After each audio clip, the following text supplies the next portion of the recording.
What's going on, guys? J-Hoy back with you. Today, welcome back to episode number 5 of our franchise mode with the Buffalo Sabres.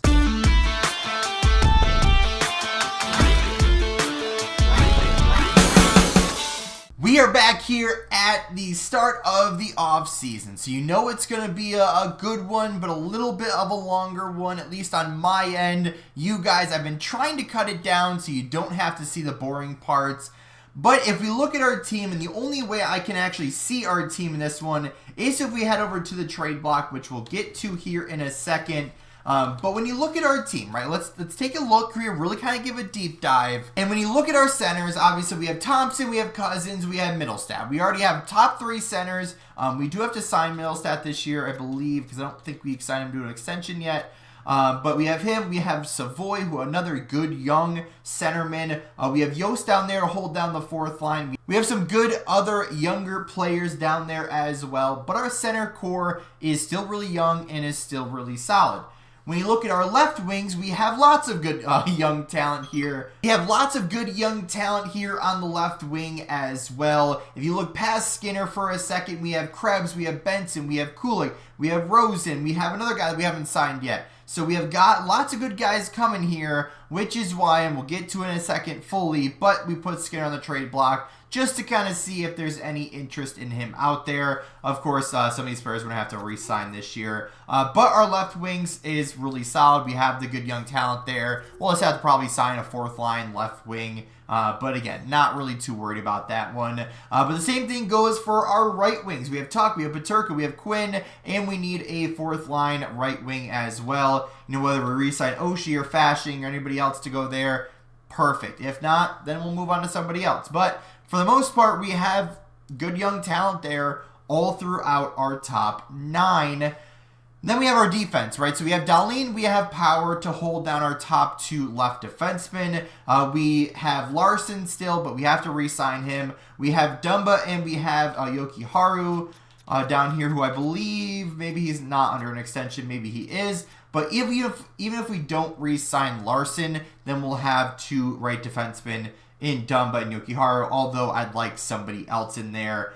And then we'll need somebody to play on the 3rd line, whether that's Clay, whether it's Johnson, or whether that's we sign somebody else. You know, we'll have them there.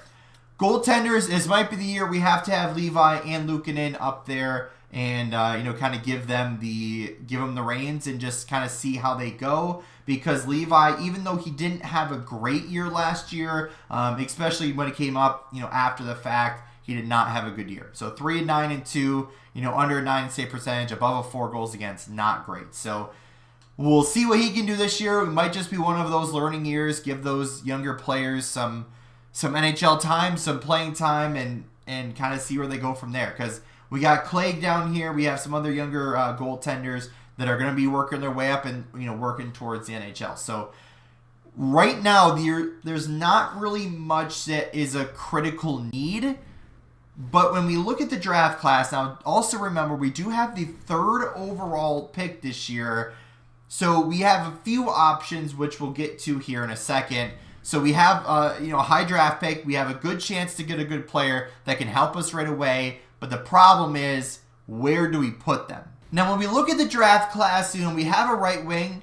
You know, and any of these players will help us, obviously. They're going to help us regardless. Lots of them have really good stats that are all a year away or, you know, ready already or a year away. You know, we have mostly forwards up here in the top 5, but we do have a pair of defensemen up here as well.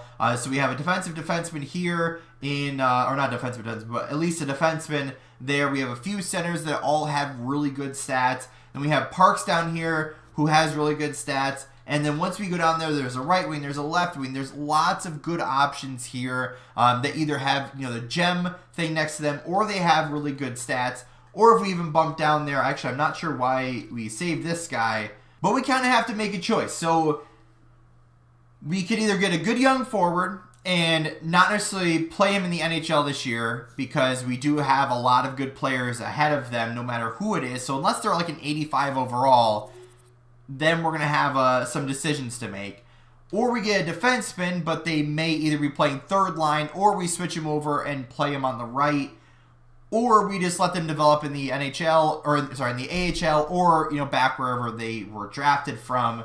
So we got some tough decisions to make, as far as these players. I'm not really sure who any of them are. So it's going to make us make a really tough decision as we enter the draft.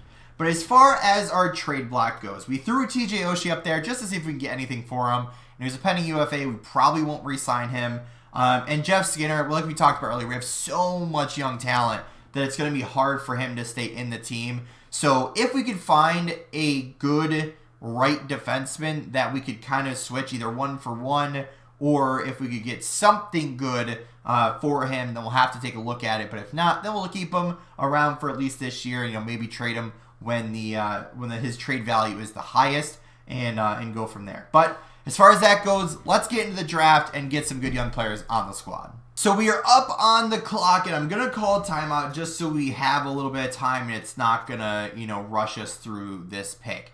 So the good right wing who was projected first went first. The left defenseman that was above our pick did go. So now we are kind of in an interesting position where there's kind of 3 players that I would be interested in with this pick. The first one would not be Roger McQueen, mainly because I never really see big guys and big, like 6'5" players do well in franchise mode simulations. Don't know what it is, but they never do well. So I'm going to stay away from him. But then we have Michael Misa down here, who is pretty good stats across the board, a good similar style, has some X factors with him. We then have Jordan Gavin, not exactly sure. Good stats across the board, NHL ready, similar style, again, to a good player with X factors. Then we have a defenseman down here as well. A's across the board with the exception of defense. Again, with a bigger size. This is hard, right? This is really hard. Or there's another play down here, Porter Martone, who has pretty good stats there across the board. Does have the C in the defensive category. But I do actually have him in my other franchise mode that I've been chilling with, off camera. And he's actually been doing really well. So this is a tough decision. So if we're not picking McQueen, I'm trying to then pick between the next 3 players. Oh, wasn't expecting that. But either way, we just actually traded back, and I was not expecting that to go through first try. But we ended up trading away the 3rd overall pick to the San Jose Sharks, who had the 5th overall pick, along with a 2nd round pick next year. So that should help us out. We have the 5th overall pick now. We have a lot of picks in this draft. But to kind of stockpile next draft, we have 3 2nd round picks. So I wish that would have been like, it will be accepted, so will you try to get more? But yeah, so I kind of decided I want to get the defenseman. And not that I didn't have faith in the 2 centers, but I just feel like with our center depth right now and with our, kind of forward depth in general, that defense should be the focus. And we're going down here and get Francisco Parks, the A's across the board. I know I did kind of contradict myself with the bigger body, but he should be 78 overall, medium elite potential, and his stats look to be NHL ready. So whether he's in the AHL or whether he comes back from, where did he play before? USA. So he might actually not even be eligible for the AHL. But, he's only 1 overall less than the top 2. He's 1 above McQueen there. So we'll see how the rest of this shakes out in the first round. We have a couple 2nd round picks. If we get anything good, you'll see it. If not, we'll see in the re-sign stage. So we actually just completed a trade, and I forgot to unpause the recording. But we acquired the 24th overall pick in this year's draft in exchange for a 3rd round pick, a 2nd round pick from next year, being 2026, which was this Dallas Stars pick, a 3rd round pick from this year being Carolina's pick, the 79th overall, which was the later of our 2 3rd round draft picks, as well as I think it was like a 6th or a 7th or something back to them as well. So that does go pretty well for us because I did find a player that I actually liked, and I want to get him. So he is right. Well, I'm going to jump the gun a little too early because I think I was looking at this other guy's scouting rank. But either way, his name's Christopher Hulse. He is from the DEL, and he has A's and B's across the board. So we still have this second round pick that's like 34th or whatever it is. But I saw this guy got the board leader, which is something you don't really see a lot. Plus the X factors and the already good characteristics. So let's get this guy. He is a 74 overall center sniper. I know we weren't really trying to go for centers, but with a year or two of development, he should be a pretty good player for us. So we'll kind of go through our initial thoughts here as we jump into the re-sign stage here. So our centers are pretty much locked down already. The only one we really need to sign is Casey Middlestat. And, you know, not that that's a terrible deal by any means, but like if we can get that a little bit lower, I would definitely take that. I mean, what did you do last year? Do you deserve a increase on your previous total? No. So you were playing last year for $2.75 million, and you did worse than the year before that. So I don't feel like you deserve much of an upgrade on your contract as you might believe. But you also want a somewhat low contract in general. But we should have a pretty good idea of what you're going to be in 3 years. So let's drop this down to what you were making the last couple of years, because this is kind of the last year of team control for him. So, you know, that's going to be a pretty significant part, because if he doesn't want to sign or we can't get rid of him or whatever it is, we have Savoy, we have some other younger players right behind him. So we have no real left wings to sign as far as the NHL goes. We'll take care of the AHL ones off camera. Our right wing situation, I mean, a lot of these guys are probably going to want some decent sized contracts.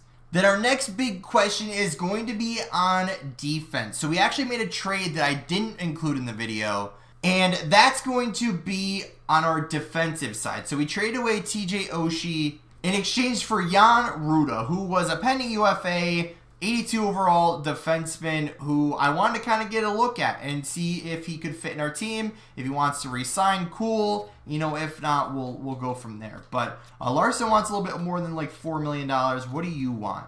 So that's a relatively inexpensive contract for being 82 overall.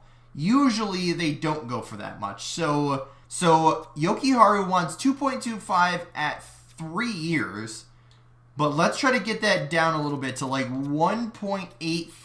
Let's go 7.5. Or no, you know what we'll try? Let's try 1.5 first. And then if he doesn't want that, we'll just slowly bring it up. And we'll see what he wants to do. What else do we have down here? A couple of guys that will need contracts. But as far as right defensemen go, I mean, that would fill up our right defensive spot already. When we don't really need like star defensemen because we have Power, we have Darlene, we have Dunbar to contract already. Let's see if we can get all these guys under contract. That'd be pretty solid. Well, just wanted to give a quick off-season update. We were able to re-sign everybody that we wanted to, with the exception of one player being Adam Larson. But we didn't really need him. We have the capabilities without him that we did end up getting. So we have good numbers everywhere. A couple of fill-in guys on the fourth line. But other than that, it's just re-signing young guys and trying to see if there's any kind of deals out there, you know, kind of last second deals, like, you know, the late free agency, early, you know, preseason deals that we can get. But if we can get those guys, great. If not, I'm not really too worried because I know we have the talent on this team. But that's going to do it for today's video. If you did enjoy, hit the like button down below if you haven't yet, or if you're brand new here, make sure to help the channel grow by hitting that subscribe button down there as well. And as always, guys, we'll see you in the next one.